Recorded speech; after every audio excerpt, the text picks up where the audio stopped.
Meus irmãos, minhas irmãs, muita paz a todos. É um prazer imenso estar aqui, conhecendo mais uma casa nessa cidade. E apesar de já fazerem praticamente 8 anos que eu vinha ao litoral, durante esse período de 8 anos, eu continuei cumprindo com o meu compromisso espiritual de, no mínimo, 4 vezes ao ano vir ao Rio Grande do Sul. Já recebi espiritualmente o título, sou cariúcho, então não vim aqui, Eduardo, mas rodei outras regiões que o estado é imenso, Então é uma alegria estar aqui com vocês. E essa noite, o dia em que você vem à Casa Espírita, é um dia muito especial. Os seus amigos espirituais prepararam com muito carinho a sua vinda aqui. A Casa Espírita é um local muito especial na sua vida, porque é um local onde você recebe ensinamentos que o mundo aí fora não tem a mínima capacidade de te dar. É um local onde você recebe fluidos de energia, aonde você sai daqui renovado. É um local onde você ouve falar da esperança, da confiança em Deus, da certeza de que Deus é amor e de que os amigos espirituais trabalham incansavelmente a teu favor. Quando você vem com regularidade a uma casa espírita, o seu amigo espiritual, aquele que te acompanha desde o seu nascimento, ele conversa com o mentor da casa espírita e diz assim: pode abrir um prontuário para ele vai ser paciente aqui. Porque todos nós somos pacientes do médico Jesus. E todo mundo está na terra para crescer. E muitas vezes o nosso crescimento é impulsionado, como Paulo de Tarso nos fala, pelo aguilhão da dor. Mas tudo tem um ensinamento. Tudo nós aprendemos alguma coisa. A doutrina espírita faz uma revolução mansa e pacífica em nós, quando nós deixamos o conhecimento espírita adentrar em nós. E aí, a vida à casa espírita, nós sentimos fisicamente as melhoras que advêm. Nós saímos daqui mais confortáveis. O nosso coração sai mais abrandado. E seja qual seja a prova pela qual você esteja passando, aqui você aprende que tudo passa. Tudo vai passar. Não existe na mente e no coração daquele que conhece, estuda a doutrina espírita, espaço para o desespero.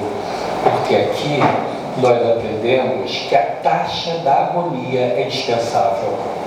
Em tudo aprendemos. São lições. E na grande escola que é a vida, nós vamos aprendendo, pouco a pouco, que tudo está ligado a uma lei universal grandiosa, a lei de causa e efeito. Se eu jogo uma bola amarela na parede, volta para mim uma bola amarela. Se eu faço o bem volta para mim. Se eu faço o mal volta para mim. Então, inteligentemente, com aquilo que aprendemos aqui, nós vamos valorizar os minutos na Terra. Nós vamos dar valor àqueles que estão conosco, compartilhando a nossa caminhada. Porque ninguém é filho de ninguém por acaso. Ninguém é irmão de ninguém por acaso. Ninguém está casado com uma pessoa por acaso. Sempre aquelas pessoas que estão conosco ao nosso lado têm uma história.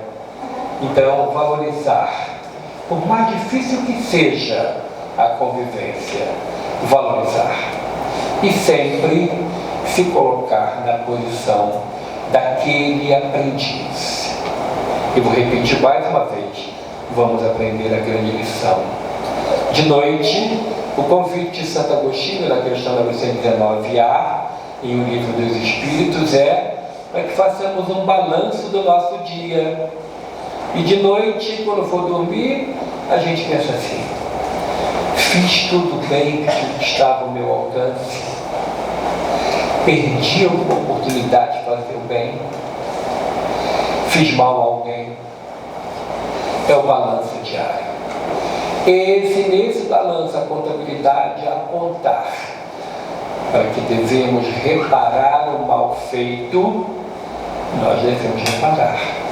Porque senão a conta só aumenta. E aquilo que deveria ser fácil para nós se torna difícil, porque se torna uma dívida espiritual de difícil quitação. Então, a doutrina espírita nos ensina a ter paciência com a dor, a ter paciência com os momentos de turbulência pelo qual passamos. E tudo realmente passa. Hoje, você olhando para aquela dor de ontem, você vai concluir: passou.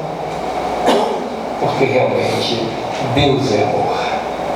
E na bondade infinita de Deus, nós lembramos de duas passagens do Velho Testamento. Em Deuteronômio, nos é ensinado: agindo Deus, quem impedirá? Quando Deus age, quem vai impedir a ação de Deus? Ninguém. Então, quando Deus resolve, está tudo resolvido. A intervenção divina, através dos amigos espirituais, é um fato em nossas vidas.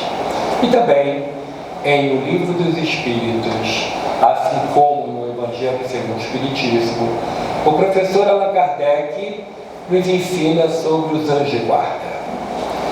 E essa doutrina que fala dos anjos de guarda, ela é repetida em todas as religiões do mundo, no Ocidente e no Oriente. Em todas elas existe a figura daquele que, segundo os espíritos, escreveram para o professor Allan Kardec, respondendo a ele sobre o anjo de guarda, diz que é como um pai zeloso que cuida dos filhos. É aquele que nos ama profundamente. E apesar das malcriações que fazemos, às vezes de crises de infantilidade espiritual que fazemos, Ele nos conhece e sabe que no fundo, no final, depois de toda aquela pirraça, depois de se jogar no chão do shopping e fazer aquele estardalhaço, Ele vai dizer: tá bom, pai. Por quê? Porque o anjo, ou o Espírito Superior, sabe o que é melhor para nós não sabemos. Nós insistimos em pedidos ao céu, que coisa que não vai ajudar em nada. O olhar do amigo espiritual é tão diferente daquilo que nós acanhadamente pedimos. Então, o que nos é lícito pedir? Saúde, forças e coragem para que possamos prosseguir na luta. Todo mundo que está na Terra passa por provas ou expiações. Ninguém veio a um grande piquenique. Todo mundo passa por situações de aperto. Mas existem pessoas que têm um modo de entender a fé diferente da nossa. E não é por isso que a gente não vai respeitar a fé alheia. Temos o dever de respeitar toda e qualquer manifestação de fé, seja da mais complexa para a mais simples, porque nós queremos que se respeite a nossa opção pela nossa fé raciocinada.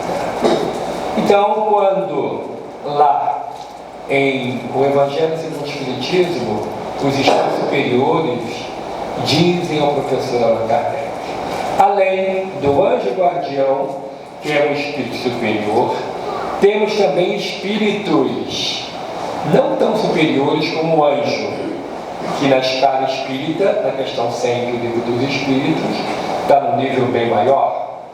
São aqueles que vibram totalmente na faixa do amor divino.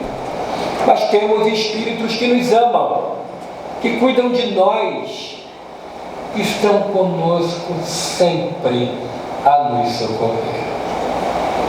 E você tem na sua vida diária um testemunho a dar. Aquela intuição, não vou agora. E aí acontece alguma coisa e você teve, o que dizem os nossos irmãos protestantes, um livramento.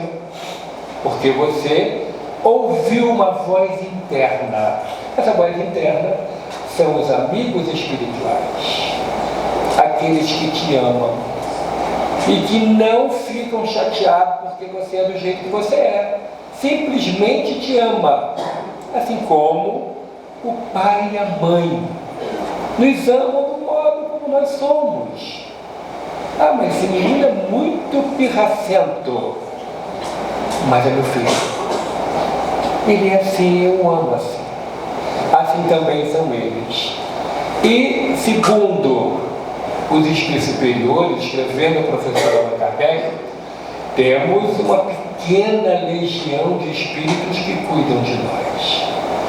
São espíritos que do outro lado da vida se comprometeram a nos ajudar. E estão sempre prontos a nos ajudar. Então, quando você está numa situação difícil e você fala assim, estou sozinho nessa, não se engane, nunca ninguém está sozinho. Paulo de Tarso nos fala que nós somos cercados por uma nuvem de testemunhas. Então, nós temos espíritos que estão sempre nos ajudando. E o professor Allan Kardec diz assim, pergunta assim, ainda dentro do contexto do ensinamento de O Anjo de Guarda. E quando nós teimosamente não aceitamos o conselho do Espírito bondoso, o que ele faz? E aí eles disseram, se afasta, mas fica por perto. Ao menor arrependimento nosso, eles estão conosco. Porque está lá no Antigo Testamento, nunca te deixarei, nunca te abandonarei. É Deus agindo a nosso favor. E quando você observa que está tudo difícil, você não vê uma saída, Deus vê. Porque Ele é o Todo-Poderoso. E Ele pode, de uma hora para outra, mudar tudo. Então, nós temos uma fé inabalável, que é uma fé raciocinada, que tem as bases na misericórdia de Deus. Como que Deus age em nossas vidas? Como que Ele nos socorre? Através, é claro, desses amigos espirituais que estão sempre prontos a nos ajudar.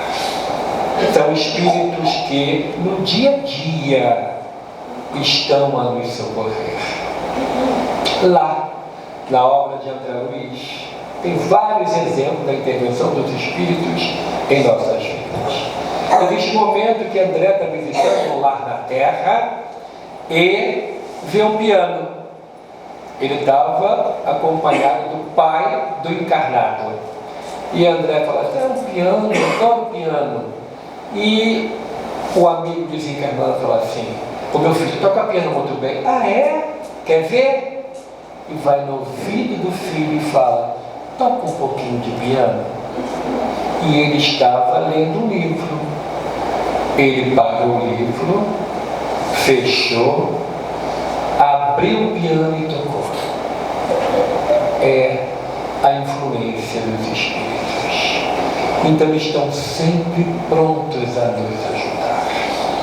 Essa semana foi uma correria para arrumar tudo, para vir, para cumprir o roteiro. E estava na avenida onde tem o meu escritório e atravessar de um lado para o outro, uma avenida muito movimentada, e atendendo a um cliente no WhatsApp do bem, porque tem do bem e tem do mal. O do mal escraviza, mas o do bem é onde você resolve muita coisa, você resolve coisa. Antigamente você não conseguia falar com as pessoas, agora manda mensagem, daqui a pouco a pessoa responde. E tinha uma senhorinha que saiu do banco, estava mexendo na bolsa e foi atravessando a avenida com o sinal aberto. E eu, no ímpeto de ir a ela, vi uma mão segurá-la. Eu achei aquele estranho, eu pensei, da onde vem essa mão? Olhei, não tinha ninguém, só a mão. Aí daqui a pouco vi, daqui para cima, uma pessoa no vídeo dela, e eu escutei espiritualmente: o sinal está aberto, meu bem, volta. E ela olhou para o sinal e recuou. Quem era? Um amigo espiritual. Nunca te deixarei, nunca te abandonarei. Dentre as tarefas que a casa espírita oferece, para que possamos exercitar a prática do bem, uma das que eu mais gosto é a visitas aos enfermos. E durante muitos anos tenho esse hábito de visitar os enfermos em hospitais. E fui visitar um amigo de um amigo que estava internado, ainda fazendo exames, não sabia direito qual era o diagnóstico, mas a família desesperada. E aí um amigo falou assim: eu trouxe aqui meu amigo para fazer uma oração, é possível? Ah, claro, toda ajuda é bem-vinda. E eu me aproximei do enfermo, carregando os olhos, e falou assim para a mulher: tu está me escondendo alguma coisa? Eu falei: não, por quê? O que esse padre está fazendo aqui? Eu falei assim: meu Deus, ele viu a batina. Eu tentando esconder, mas ele viu. Eu falei: não, dessa vez não sou padre. Meu compromisso com Roma já quitei. Agora eu estou aqui para fazer uma oração. Olhou para mim: qual é a sua religião? Eu falei: agora. É agora que eu vou pegar reta para ir embora. E aí eu falei: o senhor sofre de intolerância religiosa? Ele olhou para mim, ele, um político na cidade, olhou para mim e falou assim: não, mas falou não, que não convenceu ninguém, nem os enfermeiros, ninguém. Aí eu falei assim: então, eu sou espírita. Ele: pode fazer. Então tá. Aí a família: quer que a gente saia? Ele: não, todo mundo aqui. Então tá bom. Aí fiz a prece, discretamente apliquei um passe, e ele falou assim: esse senhor que durante a prece estava ao seu lado e agora sumiu? Eu disse: não sei. Como que o senhor não sabe? Veio com o senhor. Não tem ninguém aqui, eu e o seu amigo. Não, tem esse senhor aqui. Esse senhor que entrou na hora que o senhor estava fazendo a prece, que eu estava com o olho aberto e fechado, e vi. Quando entrou, aí a mulher dele falou assim: já está variando. Aí eu falei assim: como é que ele era? Olha, impossível, você não viu. Era um senhor assim, mulato, alto, de óculos redondinho, uma barba comprida. Parecia um personagem do livro. Eu falei assim: é um amigo. Que amigo? Eu falei assim: é um médico. Que médico? Dr. Guilherme Taylor Marsh. Dr. Marsh. Eu falei: Dr. Marsh? Eu já ouvi esse nome, sim. É o nome de uma rua aqui na cidade, em Niterói. E quem é ele? É um grande amigo. E cadê ele? Ele está aqui, mas ele não está no corpo. Como assim? Ele está vivo, mas não está no corpo de carne. Essas histórias. Isso é para depois. Então tá bom, mas ele veio te ajudar. E aí, ao sair, o benfeitor me disse: vai melhorar. Vai melhorar porque ele tem o bem que lhe ajuda. Tem uma folha de serviços prestados que vai ajudar. Passou. Esse meu amigo, 2 dias depois, fala: o médico disse que embora para casa. Então, os espíritos intervêm em nossas vidas, nos ajudam tremendamente. Muitas vezes a criança está passando mal e não tem recurso por perto, dá um gole de água. A mãe sempre dá um pouquinho de água. Bebe que vai passar. Bebe, daqui a pouco. Melhorou? Passou. A mãe naturalmente doa fluidos e naturalmente ajuda. Então, quando a dor apertar, acredite, vai passar. É um aprendizado para todos nós. Os espíritos bondosos nunca nos deixam. Estão sempre prontos a nos ajudar. Durante um tempo, eu fui facilitador de ESD na Federação Espírita do Estado do Rio de Janeiro. Não era aquele dirigente que ficava só nas salas, só pensando no movimento espírita. Trabalhava. Gostava muito de ter contato com as pessoas. Aprendi com um grande amigo do ginásio, que é pastor, é meu amigo até hoje, que ao final do culto, o pastor tem que ficar lá na porta da igreja falando com todo mundo. E eu falei com ele, então eu vou fazer isso também. Na reunião pública acabava, eu não subia, ia na porta, falava com as pessoas. Era um momento do acolhimento, às vezes falava algumas coisas. E nessas turmas, uma menina muito aplicada, estudava maravilhosamente, a mãe dela adoeceu. Teve um sério problema, teve um AVC e outros problemas na área do crânio, uma coisa horrível, foi parar na UTI, ele foi em cirurgias dificílimas e ela pediu ajuda. Eu fui, fiz uma equipe para dar passe todo dia, de segunda a segunda. Era um hospital bem no centro da cidade, a 3 quadras da Federação Espírita, então ficava fácil a assistência espiritual. Quando eu fui uma vez lá vê-la, ela estava com uma espécie de um capacete. Era algo de uns ferros na cabeça, uma visão horrível. E aqui eu fiquei muito pensativo. Implorei a misericórdia de Deus para ela. E ela, depois de várias cirurgias, veio uma peça dos Estados Unidos para colocar. Então ela tinha muitos limites, sobreviveu e ficou 1 ano e 6 meses em casa.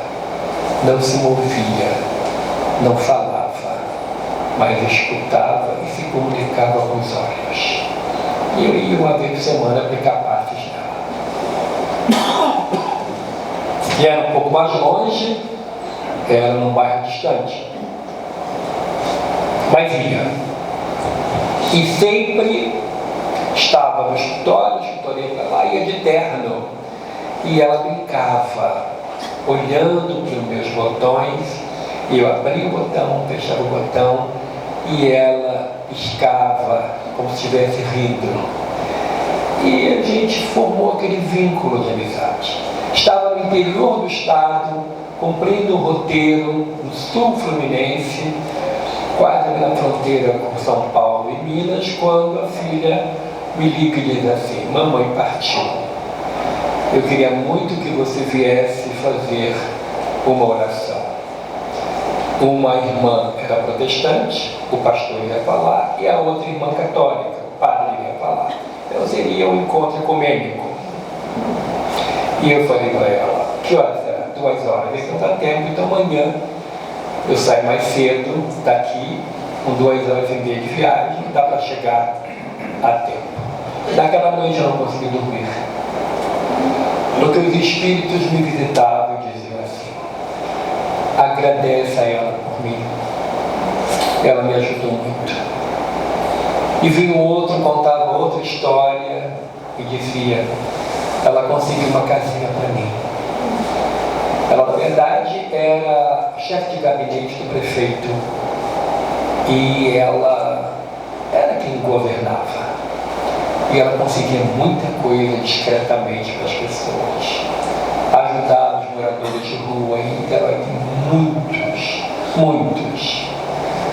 E sempre os espíritos me chamavam e diziam: agradece na sua fala por mim. Ela cuidou de mim. E quando cheguei, o velório foi na Câmara Municipal, que era uma autoridade, muita gente. E o primeiro, a religião majoritária fala, o padre falou, o pastor falou, e depois sobrou para o espírita falar. E aí as pessoas assim, olhando assim, o que ele vai falar? O padre já falou tudo, o pastor já falou tudo. Eu comecei dizendo: eu vim agradecer. O mundo olhou: vai no velório me agradecendo? Eu vim agradecer. Agradecer por ter conhecido essa irmã dessa vida.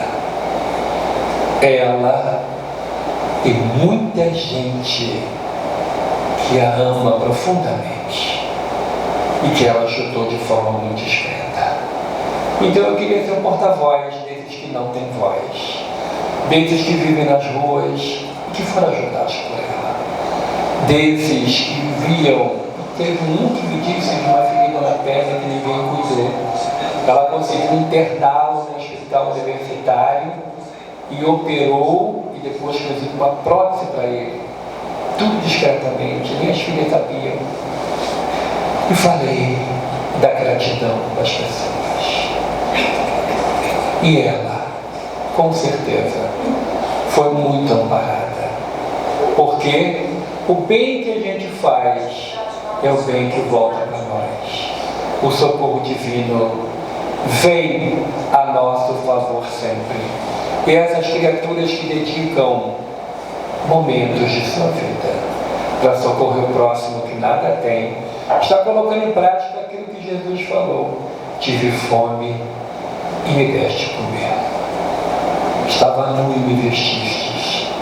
Estava no hospital e você foi me visitar. Então, quando verdadeiramente acordamos para a vida e nos colocamos ao dispor da vontade divina, nós somos edifícios de Deus, como nos ensina Paulo de Tarso. Somos aqueles através do qual o nosso Pai Celestial vai nos ajudar e vai fazer de nós instrumentos para que a ajuda chegue a tanta gente. E quanta gente que precisa de ajuda.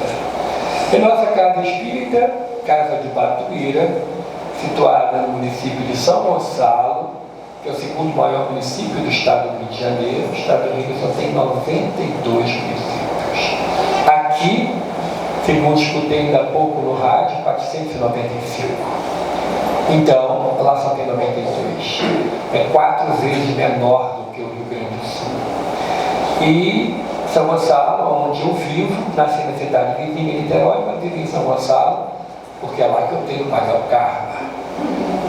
E lá em São Gonçalo tem bolsões de miséria, muita gente precisando de ajuda. A nossa casa espírita está localizada em bolsão de miséria. E temos muitas tarefas que nós fazemos, que é uma instituição assistencial espírita. Trabalhamos em diversas frentes de trabalho para socorrer e ajudar famílias que vivem abaixo da linha da miséria. Crianças que só conheceram o vaso sanitário na instituição. Só tiveram uma maçã na mão porque foram à casa espírita. Lá eles têm 3 refeições diárias. Ficam conosco de segunda a sexta, de 8 da manhã às 4 da tarde. Tudo de graça. Nós somos mantidos pela caridade alheia, não tem nenhuma verba pública. E dentre as tarefas que nós temos uma chamada Os Samaritanos, aonde durante algum tempo nós socorremos aqueles cujos barraquinhos caíam. Então muitas famílias com enchentes, as chuvas, perderam os barracos e nós levantávamos. E tudo com uma luta muito grande, tudo pedindo ajuda nas reuniões. E de uma família de 5 crianças, o marido alcoólatra, batia na mulher, batia nas crianças. E um dia ele foi embora. e a casinha dela caiu. E com as crianças, nós conseguimos um lar provisório e fomos levantar a casinha dela. E eu sempre, como peço, pedi muito, a ajuda veio, e em tempo recorde levantamos a casinha dela, e tudo pronto, organizado, o corpo feminino da casa espírita cuidando de detalhes, ajudando, botando cortininhas, tudo ficou lindo, com uma casinha de boneca dentro dos limites de uma coisa simples. E no dia da entrega da chave, a gente vai com uma família, faz uma oração. Um detalhe: mais de 90% são protestantes. Sabem que somos espíritas, mas nos respeitam. E nós respeitamos a eles. Não obrigamos ninguém a ter a nossa fé, mas eles estão conhecendo o trabalho dos espíritas. E, na hora de entregar a chave, a mãe com as 5 crianças falou: eu estou tão feliz. Eu disse: que bom que você está feliz. Ali na casinha tem uma notícia para dar. E o meu marido vai voltar. Eu falei: o quê? Aquele homem que batia em você, que batia nas crianças, o homem que bebia. Você tem coragem? Aí quando eu viro para o lado, o benfeitor da nossa casa falou assim: tanto trabalho para o pai das crianças voltar. Eu disse: tem coragem de deixar ele de fora, minha irmã? Traz ele sim, ele vai gostar. Que vergonha. Tá vendo? Você fala o que quer, escuta o que não quer. Então, ter um pai do lado é tão importante. Aquelas famílias não têm. São famílias que é pai, ou seja, mãe e pai ao mesmo tempo. E quando um pai resolve voltar para casa, temos que dar uma chance. Quem somos nós para condenar alguém? Quem somos nós para dizer não? E é o pai das crianças, 5 crianças. E quando ele foi passando, eu ia dar a chave, ela dei a ele. Ele me olhou, abaixou os olhos e disse assim: é o compromisso que o senhor está assumindo da sua família, é a mãe de seus filhos. Então o senhor cuida bem deles. Nunca mais bebeu. Nunca mais bateu. Porque um voto de confiança e com o auxílio dos amigos espirituais. Então, quando nós estamos reunidos para falar da misericórdia de Deus, nunca se diga abandonado, porque Deus está sempre te ajudando. Deus te socorre muito. Dentre essas ações a nosso favor, é uma história muito linda que nós vamos contar, que tem a ver com um espírito muito querido que eu tenho como um verdadeiro pai. Eu tornei espírita aos 18 anos e poucos meses após teve um encontro regional de jovens espíritas. Foi no Instituto em Niterói, o Instituto Dr. Marchi, que é uma casa assistencial há um tempo atrás para meninas órfãs. E foi criado em 1933 e existe até hoje em Niterói. É o braço assistencial da Federação Espírita do Estado do Rio de Janeiro. Mais de 200 jovens reunidos lá, e eu fui numa salinha para pedir umas canetas para o pessoal da organização e olhei, tinha um quadro na parede. Um quadro, um retrato que eu olhei, era esse senhor que eu disse, de barba comprida, mulato, olhos claros, óculos de aro, e olhei nos olhos dele. Eu só tinha 18 anos, hoje eu tenho 22, de espiritismo cristão, não tem mais. E olhei para os olhos dele, os olhos estavam vivos. Eu achei aquilo tão estranho. Os olhos tinham vida e me olhavam profundamente. E eu fiquei parado, olhando.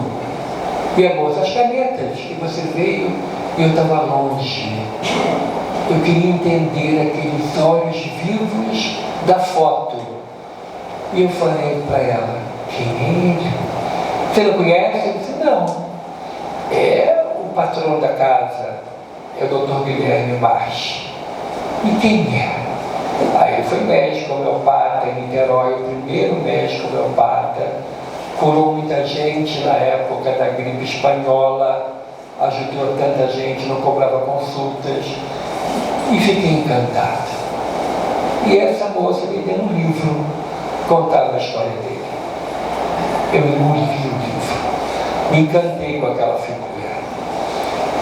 Alguns anos depois, a primeira reunião mediúnica que eu participei, ele estava lá dentro me esperando. Um amigo, um pai. E ele, ainda na terra, ele ajudava, atendia muita gente. A casa dele sempre lotada de muita gente. A casa situada bem em frente a um ponto de pontes e bem pertinho de uma estação de trens. Ele atendia as pessoas que vinham de uma região distante do norte do estado do Rio de Janeiro e passavam por todo o litoral, que nós chamamos do leste fluminense, e vinham pessoas de longe para serem consultadas com ele. Conhecedor profundo da homeopatia, ele curava com uma receita e trazia uma palavra de bom ânimo. E nesse livro, da Templo do Dr. March, tem um livro aí dele. Esse livro que nós trouxemos, Dr. March, Dois Planos, tem uma história muito linda, que é a de o chefe da estação de trens. Ficou viúvo e ele tinha uma filha, que era uma fotocópia da mãe. Parecidíssima com a mãe. A menina tinha 5 aninhos. E ele, viúvo, a irmã mais velha dele foi morar com ele.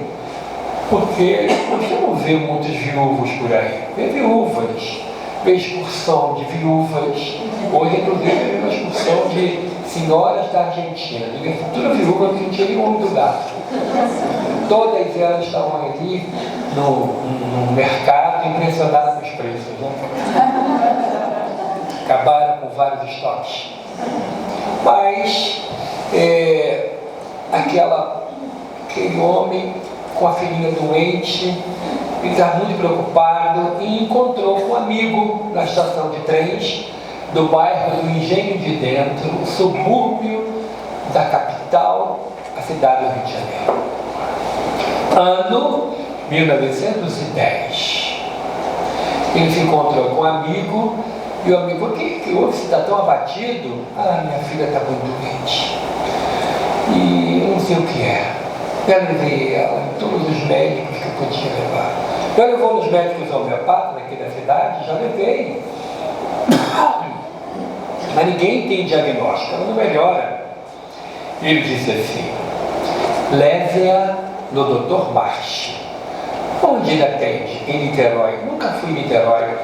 Você pega a barca na estação da barca em Niterói, na Praça Araribóia. Araribóia é o nome do índio que fundou a cidade de Niterói há 543 anos atrás, uma das cidades mais antigas do Brasil. Lá você pergunta um passarinho, e o passarinho vai te falar onde ele mora, porque todo mundo sabe onde ele mora. E uma das médicas homeopatas, não tem nada, nada consegue melhorar. Ela vive mais dormindo do que acordada. Está no estado de um semicoma. Está emagrecendo, ela não bebe, ela não come. Minha filha está morrendo. Já sou viúvo, é minha única filha. Não tem nada mais difícil para um pai e para a mãe do que um filho doente. Ainda mais quando você não consegue um remédio que dê um jeito, um médico acerta, você vai sofrendo muito com o filho, com uma filha doente. E ele fala assim: vá, dizem que Dr. March fala com o céu, vá lá. E ele conversou com a irmã, pegaram a barca das 6 da manhã, sentido Rio-Niterói. Naquela época era 1 hora de travessia, hoje em 10 minutos com barcas velozes se atravessam. E Chegou em Niterói, perguntou a um condutor de bondes: qual é o bonde que eu pego para ir para a casa do Dr. Marx? É o bonde número 3, está escrito Neves, bondes puxados a burro. E quando você olha no fofoqueiro do Google Imagens, você vai ver o que é um bonde puxado a burro.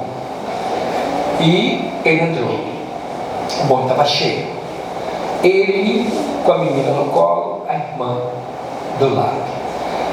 Meia hora depois, o condutor disse: casa de Dr. Marx. Todo mundo saiu, só ficou o condutor e os burros. Todo mundo foi para casa. E ele chegou um pouquinho mais das 8 da manhã, devia ter umas 90 pessoas já na casa. E ele preocupado, porque o último bonde era às 10 da noite, a última barca às 10h30, como é que ele iria para casa? E preocupado, muita gente, era a fila do sentado. Todo mundo ficava sentado em banquinhos de madeira, fazia um U numa varanda, depois entrava no salão, um outro U, e no biombo estava ele atendendo, atrás do biombo. Seja tarde, ou melhor, antes. Quando deu meio-dia, um sino tocou, todo mundo ficou em pé. E ele pergunta para a moça do lado: o que está acontecendo? O Dr. Marx nos convida para o almoço. E quanto é? Não sei se não fui prevenido. Não é nada. Mas como não é nada? Aqui deve ter umas 200 pessoas. Como não é nada? O senhor nunca vem aqui? Não. Ele é muito rico? Ele não tem um centavo. Mas como que ele vai dar almoço para 200 pessoas? É porque aqui é a casa da gratidão. Ou gratidão, o verdureiro da verdura todos os dias, o açougueiro da carne todo dia, o padeiro dá pão e leite todo dia, não falta nada. Então ele tem um almoço para nos dar. 1h30, tocou o sino, todo mundo voltou de forma ordeira para os banquinhos. Às 6 da tarde ele conseguiu entrar na sala. Tinha ainda mais umas 30 pessoas na frente dele. Quando deu 8h30 da noite, ele foi chamado. Quando ele viu o médico, ele começou a chorar, se emocionou. Lembrou das outras consultas com os outros médicos: nada dá certo, nada dá certo. E só chorando, chorando, a irmã tomou a iniciativa. A minha sobrinha está assim, já tomou esses remédios, tem esses exames. Ele pediu para que levasse a menina para a maca. Levou, a tia levou, colocou a menina na maca. Quando ele se levantou para sair de sua cadeira, maca, ele andava segurando os móveis, cuidava dos outros, não tinha tempo de cuidar de si. Ele tinha sofria de um mal de coluna, andava curvado. Já com muita dificuldade ele conseguiu chegar à menina. Aí o pai chorou mais ainda. Ele olhou para o céu, estendeu as mãos, não tocou na menina, mãos de ressonância magnética, e disse: traga a menina. Quando a menina sentou-se junto com a tia, ele foi pegar na caneta para passar a receita. O pai se enche de coragem e pergunta: a minha filha vai curar? E ele pergunta: você crê em Deus? Creio em Deus. Ela vai curar. Essa é a receita. Aqui nós damos um remédio de graça, porque o povo de Niterói, por gratidão, deu uma casa para ele. Por gratidão, o povo deu uma farmácia que funcionava dentro de casa. Por gratidão, a esposa dele e a filha mais velha fizeram um curso de farmácia prática, homeopática, para fazer os remédios em casa e dar para o povo de graça. Começava a atender às 5 da manhã, acabava às 10 da noite, de segunda a sexta. Sábado, domingo, quem batesse na porta era atendido. Um homem dedicado ao sacerdócio da medicina. Muito amigo do Dr. Bezerra de Menezes. Ambos fundaram o Instituto Hahnemann do Brasil, Rua Frei Caneca, 35, no Centro Velho do Rio de Janeiro, funciona até hoje, ajudando a tanta gente. Ambos abolicionistas trabalhavam e trabalharam muito para libertar os escravos. E aí ele falou: o remédio está aqui, e deu a ela canja de rã, e volta daqui a 30 dias. Mas os seus amigos, seus colegas disseram que ela está morrendo. Creio em Deus, creio, 30 dias só volta. Foi, fez os remédios, deu a canja de rã, 30 dias. Bonde número 3, Neves. Cada tomate, todo mundo correu, saiu. Na frente de todo mundo, uma menina pequenininha, com uma roupinha toda limpinha, um ramo de flores, fura a fila, vai até onde está o médico, coloca as flores no colo do Tomás, diz assim: o meu pai me disse que eu estava morrendo e o Senhor me curou. Muito obrigado. O Tomás a beija e diz: eu só cuidei de você. Quem cura, quem sempre cura é Deus.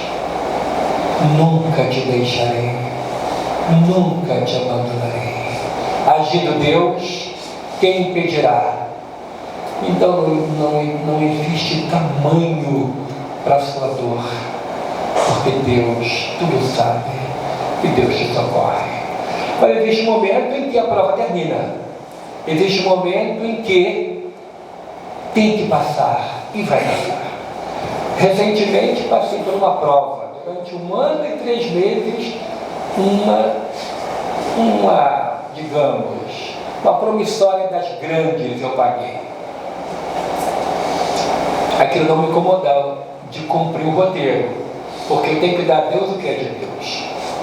Mas eu perguntei ao Dr. Tomás: esse probleminha, isso não vai passar não, você tem 1 ano. E delicadamente ele disse assim: toda prova tem início, meio e fim. Você podia ficar quieto, né? Faço cada pergunta boa, muito obrigado, muito obrigado. Daí a 3 meses passou, porque tudo passa. Então eu vou convidar vocês a assistir agora uma cena onde o nosso Senhor Jesus, ele vai anunciar para uma pessoa, um paralítico, de que a prova passou e de que ele podia voltar a andar. Vamos ver agora na série de Joseph a cena de Jesus curando o paralítico de Betsaida. Pode pagar essa lâmpada também?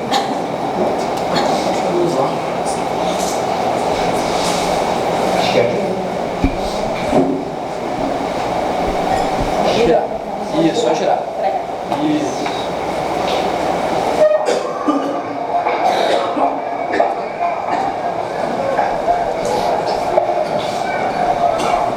Toda essa confusão por causa disso? Um líquido enorme. Tenho o pressentimento de que ainda não vimos tudo.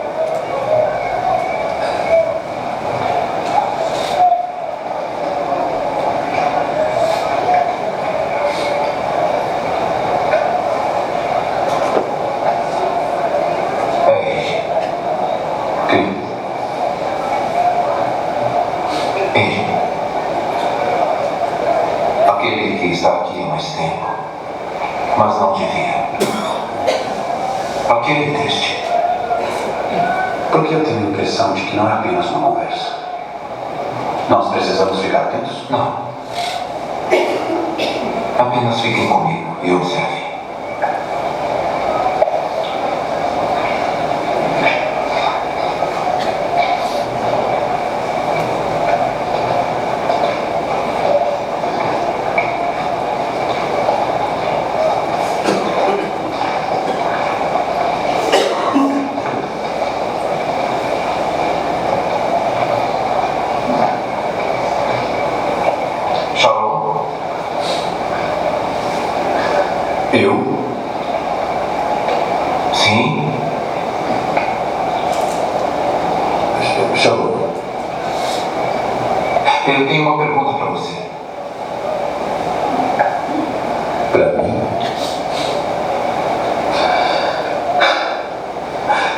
não tenho muitas respostas, mas eu estou ouvindo. Você quer ser curado? Quem é você? Conversamos sobre isso depois. Mas a minha pergunta continua. Você vai me levar para a água?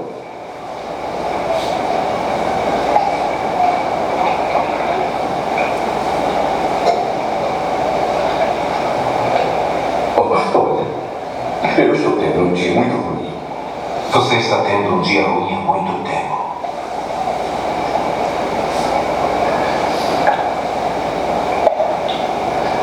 Então, Senhor, eu não tenho ninguém que me ajude a entrar no tanque quando a água é agitada. Enquanto eu estou tentando entrar, os outros chegam antes de mim. Então, olhe para mim. Olhe para mim. Não foi isso que eu perguntei. Eu não estou perguntando quem está ajudando você, ou não está ajudando, ou quem está atrapalhando. Estou perguntando sobre você.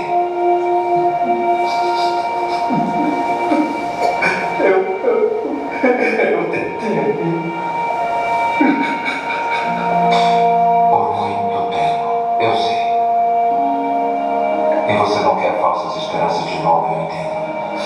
Mas este tanque não tem nada para você. Não significa nada. E você sabe. Mas você ainda está aqui. Por quê?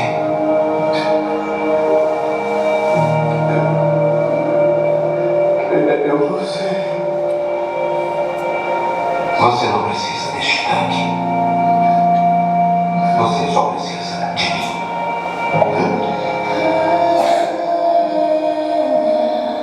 Então,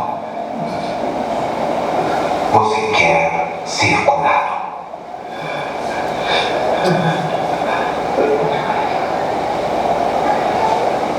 Então vamos. Levante-se, pegue sua maca e ande.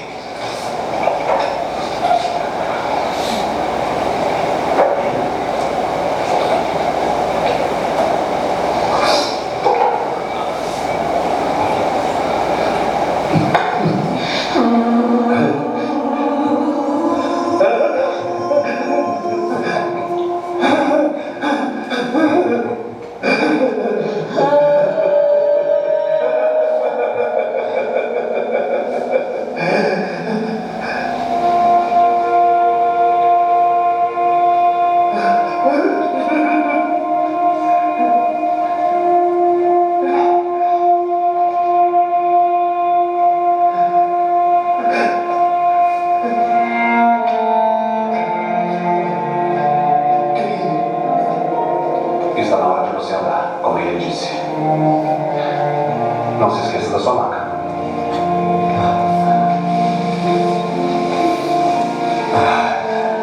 Por que não se importa? Porque você não vai voltar aqui. Essa vida acabou. Você quer ser curado? Essa é a pergunta de Jesus para nós. Essa pergunta só tem uma resposta. Queremos uma nova vida. Queremos o fim da dor que nos visita. Então, vamos fazer o bem. Vamos dar um novo rumo em nossa existência. Vamos fazer o bem. Vamos nos engajar para diminuir a dor do outro. Vamos ser instrumentos nas mãos de Deus, nosso Pai. Porque a promessa divina é uma só. Nunca te deixarei. Nunca te abandonarei. Nunca se esqueça que agindo Deus, quem impedirá? É chegado o momento do fim da prova. Que Deus abençoe abundantemente a cada família hoje aqui representada. Abençoe a sua vida, a sua família, o seu lar. Abençoe essa casa iluminada que abre as portas para nos receber.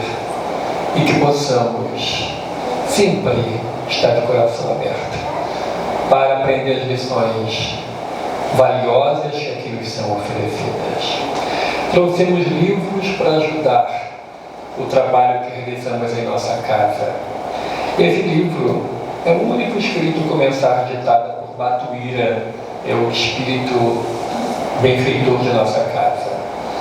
Esse chegou de Portugal sem nada e era um médium de cura e fez muitas casas residenciais, construiu centros espíritas em São Paulo. E ele fala aqui nesse livro que a solução para todos os problemas de nossa vida é o trabalho. Que a gente possa entender o recado. Tem a biografia de Dr. Marx, você conhece um pouco mais. Tem a história de um menino, João e a Perna de Pau, pela editora Paulsen, do Silvio e da Gladys, com muito carinho, nos dá uma honra de editarem pela sua editora Paulsen. Conta a história da alegria do menino que ganhou uma prótese e voltou a andar. Tem essa aqui que é a queridinha, fala sobre o perdão, aquilo tão difícil para os outros. Ah, não, a gente perdoa facilmente. E tem um que é assim também muito especial, fala sobre a formação de família pela adoção, os Lagos da Escócia. Como eu falei lá atrás, ninguém é filho de ninguém por acaso.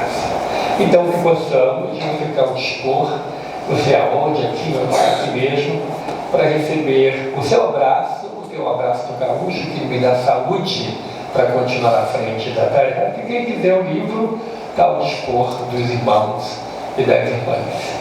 Que Deus os abençoe. Muito obrigado à casa pela oportunidade de estar aqui. Muita paz a todos.